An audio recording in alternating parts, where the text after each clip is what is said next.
Kedukun itu apa nih? Itu memang sering ke dukun. Oh. Nah, ya itu kalau ke dukun itu bilangnya saya Pak Kiai, saya Pak Ustadz, tidak di. Dan semoga Allah Subhanahu wa taala menghancurkan sehancur-hancurnya para pelaku pembantaian 6 syuhada pengawal kami dan yang memerintahkannya, serta para aktor intelektualnya juga yang merestuinya, dan semua yang terlibat dalam pembantaian sadis dan brutal tersebut secara langsung maupun tidak langsung. Allahumma dammirhum tadmira waqtulhum badada wala tughadir minhum ahada ya qawi ya matin ya muntaqim amin ya rabbal alamin. Allahu Akbar. Allahu Akbar. Baju koko Habaib putih present Al-Godi.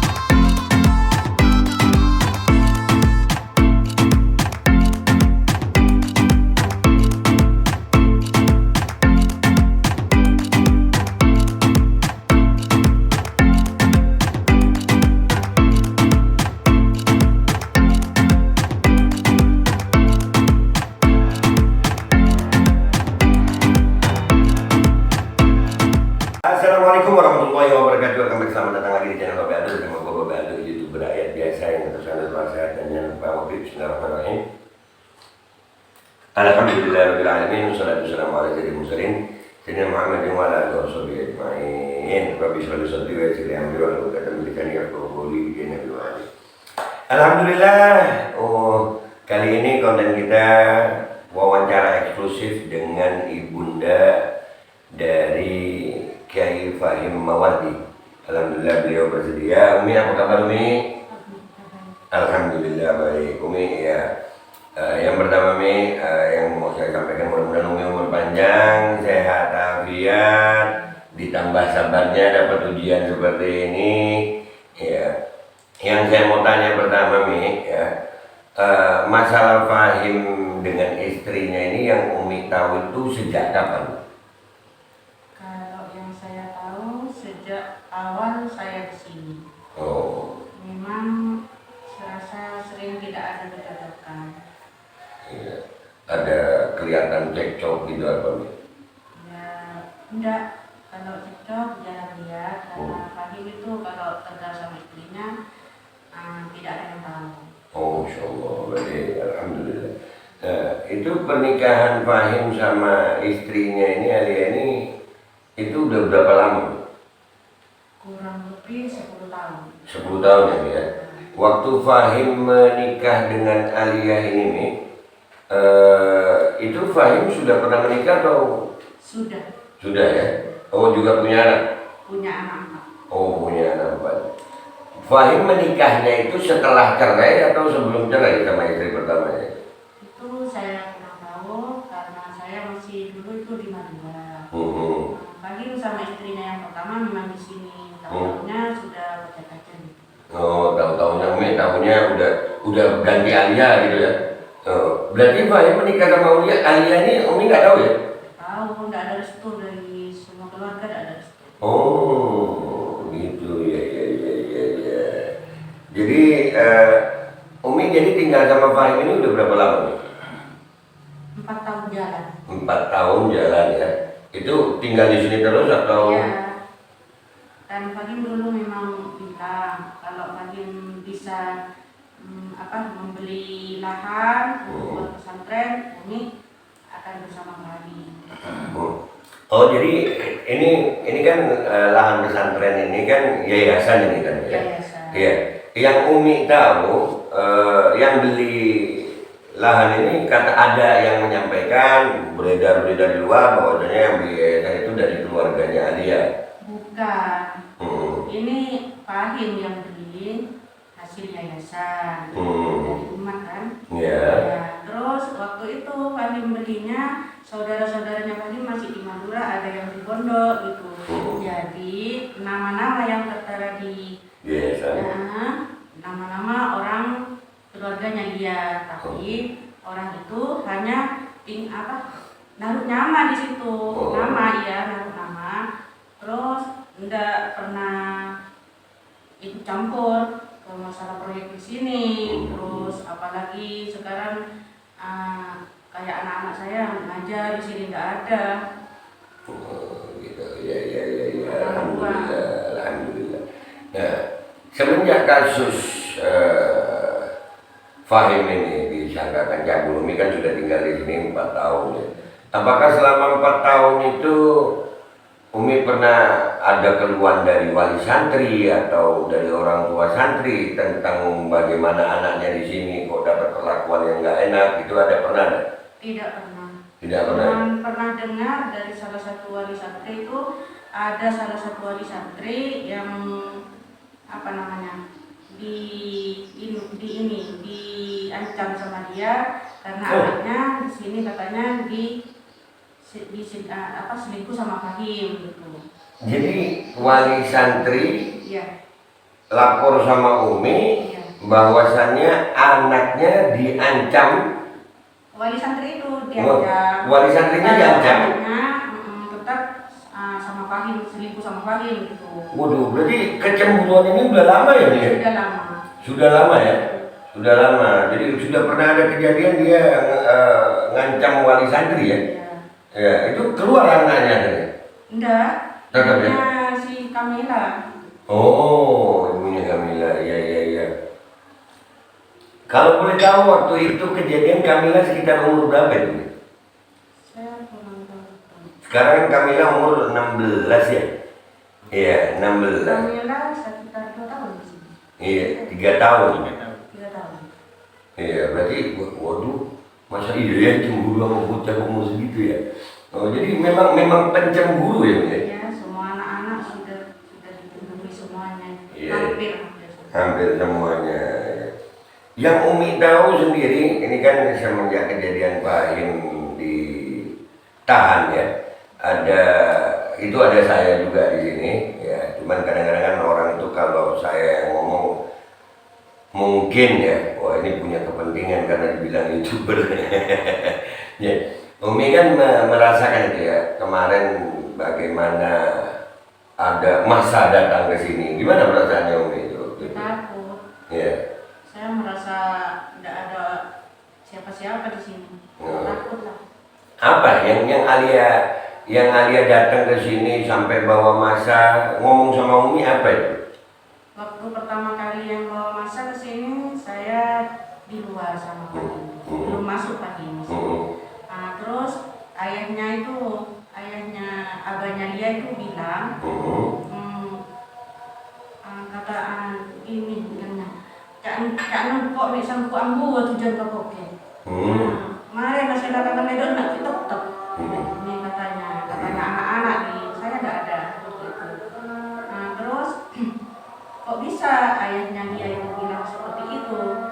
Padahal istrinya yang sekarang itu dikawin setelah hamil, lagi setelah hamil. Kok bisa sama Fahim seperti itu? Setelah itu saya datang, sudah tidak ada apa-apa, cuma kondisi sama masa yang banyak di sini. Tapi malamnya ada juga unjuk rasa. Iya. Sekitar jam 12 malam. Oke. Buat kalian yang nggak tahu artinya tadi, gue nggak mau ngertiin karena itu mungkin akan sedikit kasar bahasanya ayahnya dia itu kalau dibahasakan ke bahasa Indonesia.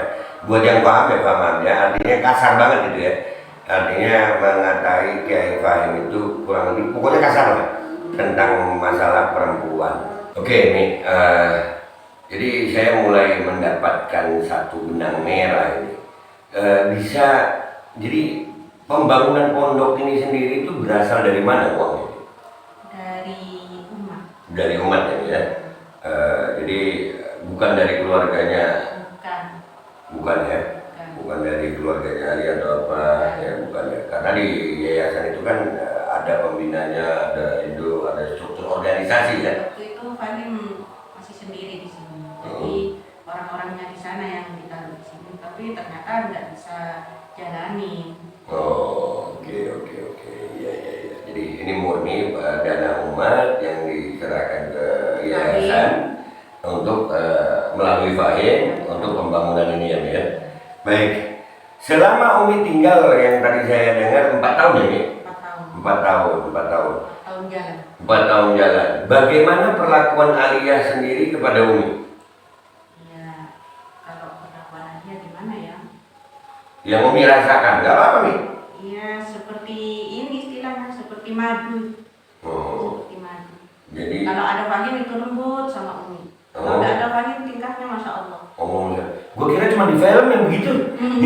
Iya, gue kira cuma di sinetron yang begitu. Ada begitu ya? Anak-anak semua yang ada di sini tahu semua. Iya, enggak, jujur aja Mi, buat pemirsa juga, gue ini termasuk orang yang menomor satukan ibu, gitu.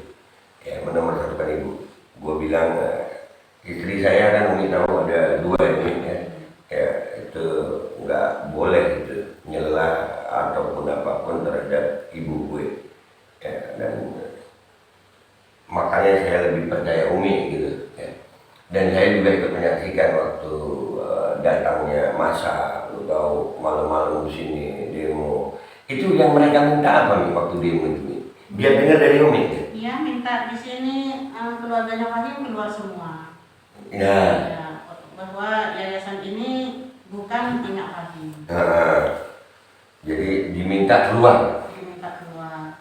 Lu kebayang nggak ibu mertua lu diusir? Ya itu kalimatnya. Ya, mengusir ibu mertua sendiri. Wah, kalau gue udah selesai sayang. Malah ya Alia itu sampai bilang bahwa mereka di sini tidak punya adab sama Lia. Hah? Kami tinggal di sini gitu. Oh, jadi yang nggak punya adab itu ibu kepada anaknya. Oh, akhir zaman udah memang kebalik udah kebalik dunia ya, akhir zaman udah. Sempat ngomong gitu ya. Dan itu gue ngalamin guys, sampai kepala desa kalau nggak salah ya. Kepala desa itu gue tanyain. Ya, gue telepon, gue tanyain itu rekamannya ada itu Pak Kepala Desa itu. Tapi kita nggak mau bongkar di sini. Gue tanyain waktu itu. Gue tanyain apa Kepala Desa dengan dasar apa Bapak mengusir keluarganya Kiai Fahim dari pondok itu. Jawaban Kepala Desanya keren. Emang kades-kades sekarang. Karena nggak punya KTP sini. Nah, terus kalau begitu tatanannya, maka banyaknya orang yang terusir dari rumahnya sekarang. Berapa banyak orang di Jakarta KTP-nya bukan KTP Jakarta. Ya, jadi ini yang terjadi. Tapi kita kembali ke permasalahan Fahim dan Alia ini ya. Ya, begitu kasus ini mencuat, ini kan masalah cabul. Umi di mana ya? Di sini. Di sini ya, di sini. Apakah Umi melihat kasus begitu muncul ini dilaporkan oleh Alia? Itu Alia masih tinggal di sini? Tidak. Oh, udah memang pisah. Ya. Dia keluar dari sini langsung lapor deh. Langsung nggak pulang ke sini lagi. Bawa HP 2, HP-nya Fahim itu bawa mobil pondok lagi. Bawa mobil pondok langsung lapor. Oke, jadi sebelum itu nih adakah tanda-tanda dia mau lapor, tanda-tanda dia begini ada kan? Tidak ada, Umi tidak tahu soalnya Lia itu jarang di sini tiap harinya. Iuran keluar terus tuh tiap hari. Alasannya ngajar di TK, tapi datangnya sore tiap hari itu. Kalau saya tanya alasannya kuliah, rapat, apalah. Macam-macam. Iya. Apakah Umi tahu nih, ini kan kasus yang namanya cabul ini jelek banget ya. Ya. Apakah Umi pernah tahu nih anak Umi mungkin manggil murid-muridnya untuk di studio aja gitu? Iya tahu, sering itu karena anak-anak yang dipanggil itu kadang-kadang ngedit, kadang-kadang setoran hafalan. Oke. Apakah itu kalau dipanggilnya sendirian atau rame-rame? Tidak, kadang-kadang 2, kadang 3. Oke. Iya. Dan bukan hanya di studio deh. Fahim di sini ya di sini, begitu. Oke, jadi memang masih sebatas wajar aja ya Mi ya. Dan itu anak-anak nggak ada ya Mi, merasa dicabuli itu. Tidak ada. Dan itu juga terbukti di persidangan guys ya, di persidangan kemarin semuanya mengakui bahwasanya abuyanya mereka, gurunya mereka itu tidak ada berbuat cabul seperti yang dituduhkan di BAP. Saya mau tanya sama Umi sempat nggak waktu anak-anak itu dipanggil ke kantor polisi untuk diperiksa, Umi juga diperiksa? Diperiksa kemudian. Kemudian ada ya? Ada juga dipanggil kan? Anak-anak duluan. Anak-anak duluan. Apa yang di sana tuh? Ditanyain apa aja? cabul itu tentang keadaan cabul, terus ya sama kayak yang ditanyain sama anak-anak tuh. Iya. Ini ada lucu nih, kemarin saya sempat dengar ini. Pemirsa harus tahu itu, pemirsa harus tahu. Ini kocak gue. Ini kocak buat gue, cuman pemirsa harus tahu. Sempat ada berita nih, saya dengar nih kemarin nih setelah sidang. Kedukun itu apa nih? Itu memang sering ke dukun. Oh. Nah, ya itu kalau ke dukun itu bilangnya saya Pak Kiai, saya Pak Ustadz, tidak ditidurin sama Fahim. Terus saya tidak diberi kekuasaannya dirampas sama uminya Fahim. Oh. Ya, jadi itu Umi tahu dari mana dia ke dukun? Iya, ada temannya kalau ke dukun deh. Oh, temennya itu ngomong sama Umi? Iya, tadi itu ngomong. Oh, main dukun. Terus yang Fahim itu sampai celana dalamnya itu dibawa ke dukun. Waduh. Nah, dia bawa ke tukang letrek itu. Oh, letrek. Katanya dia ditaruh di kuburan kata Maduranya kuburan Burut. Oh, bulan-bulan. Iya. Itu mungkin untuk Fahim itu manut sama dia. Manut apa kata dia gitu. Tapi kenyataannya Fahim akhir-akhir ini memang iya. Oh, iya. Kalau saya bilang memang tidak pernah ngelawan Fahim, tapi seolah-olah tidak menghilangkan Umi. Oke. Alhamdulillah. Jadi menurut Umi sendiri, kesimpulannya Umi, permasalahannya Fahim ini sebenarnya karena apa? Kok sampai begini Fahim? Karena dia itu ingin menguasai di sini, ingin di depan di sini. Menurut Umi ada nggak kira-kira orang di belakang dia gitu? Insya Allah ada. Insya Allah ada. Ya itulah guys, saya wawancara eksklusif sama Umi. Mungkin Umi ada yang mau disampaikan sama orang-orang nih, minta doa atau apa, terserah Umi, apa silakan nih. Iya, mohon doanya semoga kasus ini cepat selesai. Amin. Nah buat Fahim sendiri nih, ini kalau mau, oh iya lupa Umi, ada yang lupa gue, ya Allah. Kan ada berita nih, Ustazah Anissa namanya ya, yang dinikahin sama Fahim ini ya, sempat dinikahin Sirian ya. Umi tahu apa tentang pernikahan itu? Iya tahu tentang pernikahan ini. Tahu ya. Dan Umi restu nggak itu? Iya restu. Nah lo, ya itulah bedanya restu orang tua guys. Oke guys, gitu aja. Kalau gue closing statementnya, pelajarannya adalah gue sebagai laki-laki, anak laki-laki dari seorang ibu dan siapapun kalian ya, mau dapat istri siapapun kalian, secantik apapun istri kalian, ibu tetap nomor satu saya. Jangan pernah menomor dua kan ibu. Ini pelajaran buat saya nih, bahwasannya akibat tidak nurut ibu jadi begini. Akibat tidak minta restu ibu jadi begini. Dan juga ya ini pelajaran buat saudara gue kayak Fahim ya. Yang benar ya gue bilang benar, yang salah ya gue nasihati, bukan gue tinggalin. Next time kayak Fahim kalau mau beli istri, istiqoroh dulu. Amin. Oke guys, gitu aja. Mi minta maaf ya kalau ada yang salah ngomong saya Mi, tetap dianggap sebagai anak. Kalau lapar minta makan di sini dikasih ya Mi. Oke guys, gitu aja guys. Gue minta maaf kalau ada salah, sampai jumpa di konten gue berikutnya. Wassalamualaikum warahmatullahi wabarakatuh. Dukun anjir, dukun. Bismillahirrahmanirrahim guys. Sekarang ada babe rolen, babe roti molen. Roti ini dibuat yang pasti rasanya enak ya, ada 3 rasa. Nih, ada pisang keju, ada tape keju, ada pisang coklat. Ini dibuat tanpa bahan pengawet dan melayani pesanan-pesanan kalian yang seputaran Jabodetabek, bisa buat nemenin ngopi, buat acara-acara boleh. Dan ini karena gue paling suka pisang keju, nih gue dulu yang nyoba nih. Nih dia tuh kayak crunchy gitu depannya tuh. No.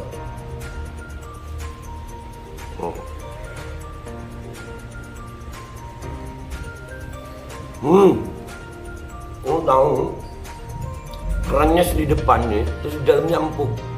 Ya Allah. Udah nggak usah lama-lama, lu kalau kepingin langsung pesen aja, itu ada nomor WA-nya, nanti gua kalau cantumin, ada juga IG-nya, langsung pesen, murah. Cuman nanti dia tanya itu 35.000 kalau nggak salah, ya.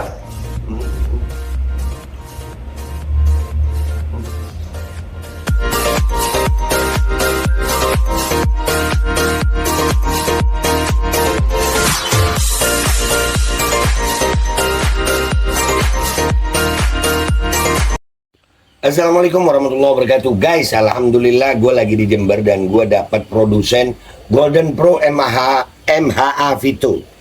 Ini guys, bahan-bahannya itu di dalamnya ada jintan hitam, ada broto wali, ada sambiloto, ada jahe, pegagan, ada madu hitam, ada propolis dan probiotik. Dan ini alhamdulillah gue udah berapa hari ya? 4 hari gue nyoba ini. Ini langsung aja guys, dia madunya madu hitam ya. Ya bukan madu bini, bukan madu hitam. Ini untuk obat dan untuk imunitas tubuh. Alhamdulillah kemarin gue badan-badan gak enak, gue pakai sehari 3 kali nih produk. Cuman ditetesin di bawah lidah kayak begini. Jangan lupa bismillah, tapi bismillah sama sholawat. Allahumma sholli ala sayyidina Muhammad dan sayyidina Muhammad.